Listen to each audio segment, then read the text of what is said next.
Mock test जो भी दे रहा है उसमें अगर 200 से ज्यादा नंबर आ रहा है उसके लिए प्लानिंग स्ट्रेटजी अलग होगा। सिर्फ जेई मेंस का पेपर देना है प्रीवियस ईयर का, और वो भी ध्यान रखना है कि उसको दिन में 2 पेपर दे रहा है। एक पेपर देना है 9 से 12 और दूसरा पेपर देना है 3 से 6। अब रीजन समझिए क्यों है। उस बच्चे को भी अब कुछ पढ़ने की आवश्यकता नहीं है, जितना पढ़ाई करनी है सफिशिएंट है, उसको अब एक्स्ट्रा पढ़ने की आवश्यकता नहीं है। अब अगर हम 80 परसेंटाइल पर भी जाते हैं तो नेक्स्ट अप्रैल वाले में हो सकता है कि हम 94 परसेंटाइल को क्रॉस कर जाए। देखिए बच्चों, सबसे पहले बात है कि अब एग्जाम 21 जनवरी 2026 को जेईई मेंस का होना है, और अगर डेट काउंट करें तो एडमिट कार्ड लगभग 18 जनवरी को आ जाता है। यानी जिस अभी किसी भी बच्चों को ये पता नहीं कि हमारा एग्जाम किस दिन पड़ने वाला है, क्योंकि 21 जनवरी से स्टार्ट है, तो किसका 21 को पड़ेगा, किसको 22 को पड़ेगा, किसका 24 को पड़ेगा, किसको पता नहीं है। ये सब पता किस कब चलेगा, 18 जनवरी को पता चलेगा। यानी 18 जनवरी से अभी जो हम लोग खड़ा है यहाँ पे, तब अगर बात करें तो नेट 15 दिन हमको दिखाई पड़ रहा है कि 15 दिन आपके पास समय है, और 15 दिन में आखिर बच्चा क्या कर सकता है, ये एक बात होता है। तो अब इसमें क्या होता है कि बच्चे कंफ्यूज बहुत करते हैं कि आखिर 15 दिन में सर क्या करें। लास्ट 15 डेज में अगर हमको जेईई मेंस का एग्जाम देना है तो हमको क्या क्या करना चाहिए। तो सबसे पहले हम इसमें बोलेंगे कि हर बच्चे का अलग अलग तरीका हो सकता है। वह बच्चा जो अभी तक पढ़ाई किया हुआ है और अभी जो एग्जाम दे रहा है, उसमें अगर उसको मॉक टेस्ट जो भी दे रहा है उसमें अगर 200 से ज्यादा नंबर आ रहा है, उसके लिए प्लानिंग स्ट्रेटजी अलग होगा। अगर वैसा बच्चा जो 100 से लगभग 150 के नंबर के बीच में आ रहा है, यानी 100 से 150 के आसपास का नंबर आ रहा है, तो ऑटोमेटिक उसका स्ट्रेटजी अलग होगा। और वैसा बच्चा जो 100 से कम मार्क्स ला रहा है, यानी वैसा वाला बच्चा, एक बात बताएं, उस तरह के बच्चे के संदर्भ में सोच क्या चलता है, क्योंकि उसको पता है कि 100 से अगर नीचे आ रहा है तो वो कहीं ना कहीं 100 प्लस में मार्क्स चाहिए, तभी हमारा कट ऑफ क्रॉस करेगा। अगर पिछले ईयर का हम बात करें तो पिछले ईयर 93 परसेंटाइल पे कट ऑफ गया था, पिछले साल की बात बता रहे हैं, यानी 2025 की बात बता रहे हैं। 2026 की अगर बात करें तो चूंकि पिछले साल से नंबर ऑफ स्टूडेंट भी ज्यादा भरा है इस बार 14.6 लाख, यानी कि पिछले साल से लगभग 1.5 लाख बच्चा ज्यादा भर दिया इस बार फॉर्म। इसका मतलब कहीं ना कहीं कंपटीशन और टफ होने वाला है। तो इस साल की अगर बात करें तो लगभग हम जो मेरा अपना अंदाजा है कि 94 परसेंटाइल 94 परसेंटाइल पे इस बार कट ऑफ जा सकता है, ये संभावना है, क्योंकि पिछले बार 93 पे गया था। अब आते हैं स्ट्रैटेजी पे। स्ट्रैटेजी का मतलब हमने जैसा बोला कि 200 प्लस वाले का स्ट्रेटजी अलग होगा, तो पहले हम 200 प्लस वाले की बात करते हैं, फिर हम बात करेंगे 100 से 150 वाले का, और फिर बात करेंगे जो 100 से कम नंबर ला रहा है उसका। ये मार्क्स हम फिजिक्स केमिस्ट्री मैथ्स तीनों का कंबाइंड मार्क्स पे बात कर रहे हैं। तो पहला हम बात करते हैं जिस बच्चे का मार्क्स मॉक टेस्ट आप दे रहे हो उसमें अगर 200 से प्लस ज्यादा मार्क्स आ रहा है, उस बच्चे को क्या करना चाहिए, उस बच्चों को अब क्या करना चाहिए लास्ट 15 दिन में। तो मैं सबसे पहले बताऊंगा, अब कुछ भी एक्स्ट्रा पढ़ने की आवश्यकता नहीं है, जो पढ़ लिए मतलब हो गया, बात खत्म। तो कुछ भी नया नहीं पढ़ना है, सबसे पहली बात, चाहे फिजिक्स हो, केमिस्ट्री हो, मैथ्स हो, कोई भी सब्जेक्ट हो। अब करना क्या है वो बता रहे। वो बच्चे की बात करें जिसका मॉक टेस्ट में 200 अभी तक में जितने भी टेस्ट दिए हैं उसमें फिजिक्स केमिस्ट्री मैथ तीनों मिलाकर एग्रीगेट 200 से ज्यादा नंबर आ रहा है, उसके लिए बात कर रहे हैं। तो उस बच्चे को बस 2 काम करना है कि अब जितना ज्यादा हो सिर्फ प्रीवियस ईयर यानी पीवाईक्यूज जेईई मेंस का देना है, यानी सिर्फ जेईई मेंस का पीवाईक्यूज देना है। और वो क्या करना है, क्योंकि रीजन बता रहे हैं। आप जेईई मेंस का पेपर देखो, अगर पिछले 3 से 4 साल का पेपर देखोगे अगर बच्चा बनाता है तो क्वेश्चन रिपीट करता है बहुत ज्यादा। रिपीट का मतलब कॉन्सेप्चुअल चीजें, सेम कॉन्सेप्ट के क्वेश्चन बहुत रिपीट कर रहा है। तो अगर बच्चा पिछले 3-4 साल का क्वेश्चन पूरा सब कुछ बना लेता है तो क्वेश्चन बहुत हद तक उसको एग्जाम से में 80% क्वेश्चन लगेगा जिसे हम देखा हुआ क्वेश्चन है, ऐसा फील होगा उसको। तो वो बच्चा ऑटोमेटिक बहुत अच्छा परफॉर्म कर सकता है। तो इसीलिए जो बच्चे का 200 से प्लस आ रहा हम बता रहे हैं, ये कैटेगरी पर ध्यान रखना है। उस बच्चे को अब सिर्फ जेईई मेंस का पेपर देना है प्रीवियस ईयर का, और वो भी ध्यान रखना है कि उसको दिन में 2 पेपर दे रहा है। एक पेपर देना है 9 से 12 और दूसरा पेपर देना है 3 से 6। अब रीजन समझिए क्यों है, क्योंकि आपका एग्जाम 9 से 12 में आएगा या 3 से 6 में आएगा, ये आपको नहीं पता है। तो आपका बॉडी का क्लॉक भी ना सेट होना चाहिए। अब हमको पता चला कि जो हम जिस 9 से 12 में हमारा माइंड सेट होना चाहिए, अभी से ही दिमाग मेरा सेटअप होना चाहिए कि हमको ऐसे बैठना है। 3 से 6 में हमको बैठने का सब्जी से आदत होना चाहिए। तो डेली आपको जो बच्चे 200 से ज्यादा नंबर ला रहे हैं उसको डेली सिर्फ, एकदम क्लियर बात, सिर्फ जेईई मेंस का पीवाईक्यू देगा, और वो 2 शिफ्ट में बैठेगा, 9 से 12 और 3 से 6 डेली। और एग्जाम देने के बाद जो सबसे इंपॉर्टेंट चीज है वो है एनालिसिस। एनालिसिस करेगा, एनालिसिस करना एकदम जरूरी है। तो आप अगर देखेंगे तो आपका टाइम कितना जाएगा, 3-3-6 घंटा तक चला गया एग्जाम देने में, टेस्ट देने में। और सिर्फ बता रहे हैं सिर्फ पीवाईक्यूज दे रहा है जेईई मेंस 25 का, फिर 24 का, फिर 23 का, इतना सफिशिएंट है। इतना ही करने में आपका समय पार हो जाएगा। और डेली टेस्ट 3-3-6 घंटा हो गया, उसके बाद आपको कम से कम 1 से 1.5 घंटा एक पेपर का टेस्ट का एनालिसिस करना है।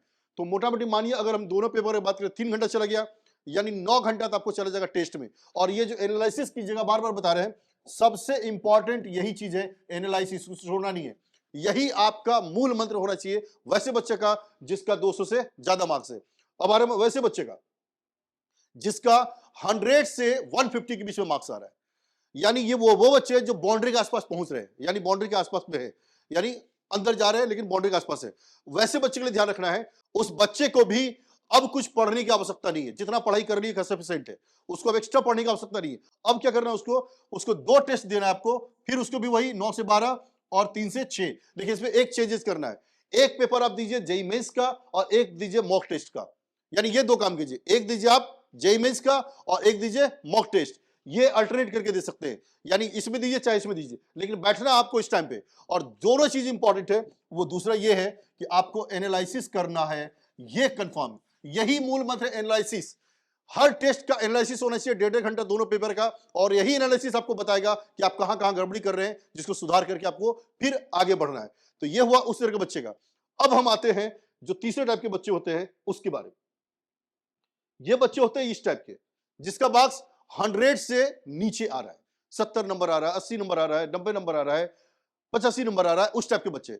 इस टाइप के बच्चे के अंदर एक सोच चलता है, सर एक काम करें, हम अप्रैल वाला एग्जाम देते हैं सर, जनवरी में अब लगता है सर कुछ गड़बड़ हो जाएगा सर, है ना, क्योंकि उसको कॉन्फिडेंस ही नहीं आ रहा है, उसको लगता है कि अब हमसे नहीं हो पाएगा, ऐसा वाला फील होता है। तो वो सोचता है कि अप्रैल वाला, जबकि आपको बताएं अप्रैल वाला एग्जाम कहीं ना कहीं जेईई में जो जनवरी वाला एग्जाम है उससे कहीं ना कहीं टफर साइड चला जाता है। उसका रीजन होता है, बहुत सारा बच्चा तैयारी भी ज्यादा कर लेता है, कुछ बच्चे जो जनवरी नहीं थे वो अप्रैल में श्योर बैठ जाते हैं। तो हमेशा जानिए जनवरी वाला अटेम्प्ट से अप्रैल वाला अटेम्प्ट हमेशा टफ साइड चला जाता है, इसीलिए जनवरी वाला को ही आपको टारगेट करना है, पहले ये ध्यान रखिएगा ताकि रिलैक्स हो जाते हैं। अब वैसे बच्चे, सर ये तो इतना कम नंबर आ रहा है तो सर इसमें हमारा परसेंटेज बन ही नहीं पाएगा, 94% कम से कम कटअप भी तो आना चाहिए, वो तो पहुंच ही नहीं पाएगा।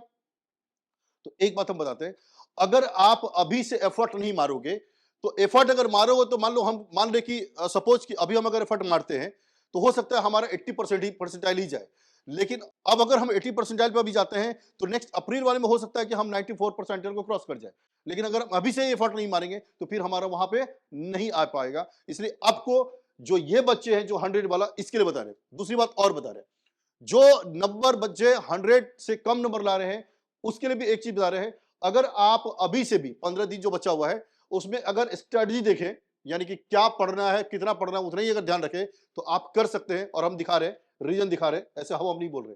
कैसे, देखिए आप अगर पिछले साल का देखिए जेईई मेंस का पेपर 22 का, ये 25 का हम पेपर दिखा रहे हैं, तो इसमें इजी और मॉडरेट की बात करें, इजी मॉडरेट देखिए लगभग 80% क्वेश्चन आपके पास है जो इजी और मॉडरेट है, जो क्वेश्चन आपसे बना सकते हैं। अगर आप देखिए 23 जनवरी 2025 का बात करते हैं तो इसमें भी लगभग 80% आपका इजी मॉडरेट मिला के ओवरऑल हो रहा है। अगर बात करें हम लोग इस पे तो इसमें भी लगभग वही हाल है। अगर हम बात करें इस पे तो लगभग इसमें थोड़ा सा घटा है, यानी कि लगभग 60% पे गया है। तो किसी पर्टिकुलर दिन का पेपर 28 का जो टफ पेपर था उस दिन का, और अगर हम बात करें 29 का तो इसमें भी देखिए लगभग 70% जो है इजी और मॉडरेट मिलाकर है। यानी कि कहने का मेरा ये सेंस कि हम ये टफर जो क्वेश्चन है डिफिकल्ट उसको टारगेट ही नहीं करेंगे। ये बात हम बोल रहे हैं उस बच्चे के लिए जिसका नंबर 100 से कम आ रहा है, हम इसको टारगेट ही नहीं करेंगे। तो टारगेट कैसे करेंगे अब वो बता रहे हैं, उसको देखिए, उसको करना क्या है वो बता रहे हैं। आपको कुछ टॉपिक हम फिक्स बता रहे हैं, उतना ही टॉपिक करना है, उसके अलावा कोई एक्स्ट्रा टॉपिक नहीं करना है। यानी आपको 2 काम करना है, आपको डेली टेस्ट नहीं देना, करना क्या वो बता रहे हैं। 9 और 12 में अल्टरनेट डे टेस्ट दीजिए, मतलब आज अगर हम 9 से 12 टेस्ट दिए तो कल हम 3 से 6 देंगे, फिर परसों 9 से 12 देंगे, फिर हम नेक्स्ट, यानी अल्टरनेट चलेगा ताकि हमारा बॉडी क्लॉक भी सेट हो जाए, पहला। और दूसरा, सिर्फ जेईई मेंस पेपर का टेस्ट देना है और कुछ नहीं, कोई मॉक टेस्ट नहीं देना है, सिर्फ जेईई मेंस पेपर का टेस्ट देना है, ये भी कंफर्म हो गया। और दूसरा, अब इसके बाद जो टाइम बचा उसमें क्या करना है वो बता रहे। जैसे एक टेस्ट दिए उसका हम एनालिसिस किए, एनालिसिस करने के बाद अब जो हमारा टाइम बचा, क्योंकि अभी हमारा बहुत सारी चीज वीक है, तो हमको उसमें पर्टिकुलर टॉपिक पे टारगेट करना है। और टॉपिक क्या क्या है वो देखिए, फिजिक्स में सिर्फ आपको इतना ही टॉपिक पे ध्यान देना है। अब सोच के देखिए, हम एकदम सीधा आपको जुगाड़ दे रहे हैं कि भैया आप अगर चाहे तो इतना ही टॉपिक करके कैसे जेईई मेंस में 99% ला सकते हैं वो बता रहे हैं। आप देखिए इतने क्वेश्चन को अगर ऐड कर दिए तो आप देखिए कितना है, 3 2 5 2 7 3 10, लगभग 15 क्वेश्चन के आसपास है। 15 क्वेश्चन यहां से फिजिक्स में आ जाता है। और अब बता रहे हैं जैसे यूनिट एंड डायमेंशन का सीधा जानते हैं तो बन ही जाएगा। मॉडर्न 2 क्वेश्चन आ ही जाता है और क्वेश्चन में बहुत कोई ज्यादा समस्या नहीं होता है। तो उसी जगह टॉपिक हम आपको पकड़े हैं केटीजी और थर्मोडायनामिक्स से, ये सब टॉपिक है, यानी इससे आपका 15 क्वेश्चन का जुगाड़ हो गया। अब आइए केमिस्ट्री में, सेम वही काम किए हम लोग। केमिस्ट्री में भी आपको हम 15 क्वेश्चन यानी 15 क्वेश्चन का जुगाड़ आपको दे रहे हैं, यानी इतना ही टॉपिक कीजिए, इसके बाहर करना ही नहीं हमको। तो 15 क्वेश्चन लगभग आपको यहां से भी हो गया, 15 क्वेश्चन के आसपास यहां पे हो गया। और मैथ्स में आप देख रहे टॉपिक, ये लगभग टॉपिक है, और जो इतना ही टॉपिक कीजिए, इसके अलावा आपको एक्स्ट्रा टॉपिक करना ही नहीं है। तो हम तो कह रहे हैं तो ज्यादा क्वेश्चन है, इसमें से 8 ही क्वेश्चन हम बनाएंगे, कोई दिक्कत नहीं है। अगर आप 15, 15 और 8 इतना भी लेके चलते हैं, हम 10 करते हैं, चलिए अगर 10 भी लेके चलते हैं तो आपका 99 परसेंटाइल कंफर्म है। तो हम कह रहे हैं कि अगर हम 100 से कम नंबर ला रहे हैं तो हमको उतना दिमाग नहीं लगाने की आवश्यकता है। सीधा बात, जितना बताया गया है इतना ही टॉपिक कीजिए फिजिक्स केमिस्ट्री मैथ का, और उतना ही करके एग्जाम दीजिए, आपका 99% कंफर्म है, 100% श्योर है, कोई एक्स्ट्रा दिमाग नहीं लगाना है। तो फिर बता दें, तीनों कैटेगरी के बच्चों के लिए अलग अलग आपके पास जो है स्ट्रेटजी, उसको फॉलो करना है। आप किस मतलब किस कैटेगरी में आ रहे हैं उसके हिसाब से स्ट्रेटजी को फॉलो कीजिए, और अपना टारगेट जो 2026 जेईई मेंस का है उसको फुलफिल कीजिए। Thank you.